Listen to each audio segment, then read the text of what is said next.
Friends, ایک بار پھر آپ کے سامنے ایک نئی پریزنٹیشن لے کے انرجی سیکیورٹی آج کا ٹاپک ہے. اس کے ساتھ ساتھ conceptualised energies influence on the world geopolitics کو بھی ہم دیکھیں گے. میں ہوں Muhammad Naufal Safan, belongs to Naufal's academy. اگر آپ کو میرا ویڈیو پسند آ رہا ہے تو پلیز لائک، سبسکرائب اور شیئر ضرور کر دیجیے گا. CSS کا کرنٹ افیئر کا پیپر تھا، سال تھا 2023. Critically discuss the conceptualized energies influence on the world geopolitics and its distinctiveness of global energy governance. تو چلیں دیکھتے ہیں کہ اس حوالے سے ہم کیا جان سکتے ہیں. دیکھیے، توانائی کے پرانے طریقے آئل، گیس اور کوئلے ہی ہیں. یہ ہم سب کو پتہ ہے، ہم ساری زندگی دیکھا ہے. اور ان کے نقصانات اور ان کی بڑھتی کمی گلوبل وارمنگ کے ایشوز کے ساتھ ساتھ انرجی کی اہمیت کو جنم دیا. گلوبل انرجی گورننس میں بڑی اکنامیوں یعنی ریاستوں کے انرجی ریسورسز پر قبضے اور ظالم برتاؤ نے دنیا کی جیو پالیٹکس پر اس کانسیپچلائزڈ انرجی کی اہمیت کو جنم دیا ہے.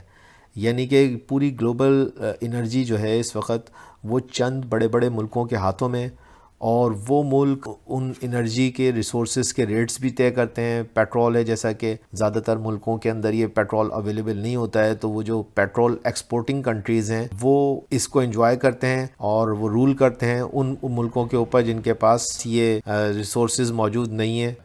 انرجی سیکیورٹی کیا ہے؟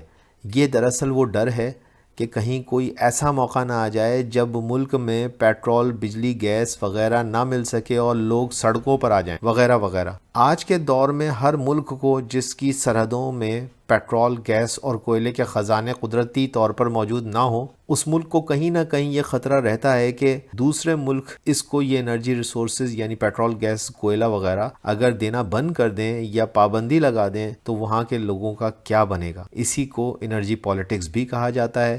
موجودہ دور میں انرجی کی بڑھتی ہوئی ضرورتوں نے انرجی سیکیورٹی کو جنم دیا ہے.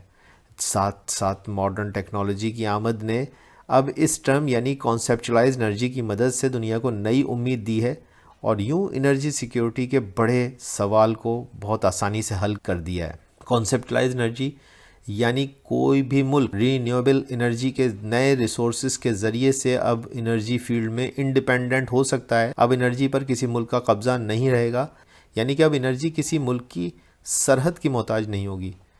کانسیپچلائز انرجی دراصل ری ڈیفائننگ آف انرجی ہے.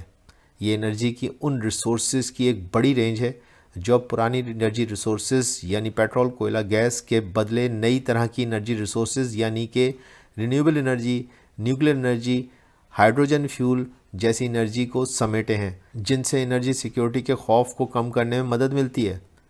کانسیپچلائز انرجی، جسے یوں کہہ لیں کہ کوئی ملک رینیویبل انرجی سے بھی انرجی کی فیلڈ میں انڈیپینڈنٹ ہو سکتا ہے، کیونکہ رینیویبل انرجی پر کسی ملک کا قبضہ نہیں ہے، جیسے کہ ہوا ہے، ونڈ انرجی سے کہتے ہیں، سولر انرجی ہے. کانسیپچلائز انرجی کی مدد سے کمزور ملکوں کو بڑے یا طاقتور ملکوں یعنی کہ اکنامیوں کے دباؤ سے باہر آنے اور انرجی سیکیورٹی اور انرجی پالیٹکس پر قابو پانے میں مدد ملے گی. کانسیپچلائز انرجی نے پوری دنیا میں انرجی پالیٹکس کے رخ کو تبدیل کر دیا ہے. وہ ملک جو ٹریڈیشنل سورسز آف انرجی کے مالک ہیں، یعنی کہ پیٹرول، کوئلہ، گیس جن ملکوں کے اندر موجود ہیں، وہ اب انرجی کی ورلڈ مارکیٹ پر اپنی پکڑ کھو سکتے ہیں، جہاں اب رینیویبل انرجی زیادہ مقبول ہوتی جا رہی ہے. IEA کے مطابق رینیویبل انرجی کے ذرائع نے 2019 میں دنیا بھر میں بجلی کی صلاحیت میں 72% اضافہ کیا ہے، جس میں سولر انرجی سب سے آگے ہے. تو یہ میری پریزنٹیشن تھی، اور آئی ہوپ کہ یہ پریزنٹیشن آپ کو پسند آئی ہوگی. اگر آپ کو پسند آئی تو پلیز لائک اور سبسکرائب کر دیں. Thank you very much.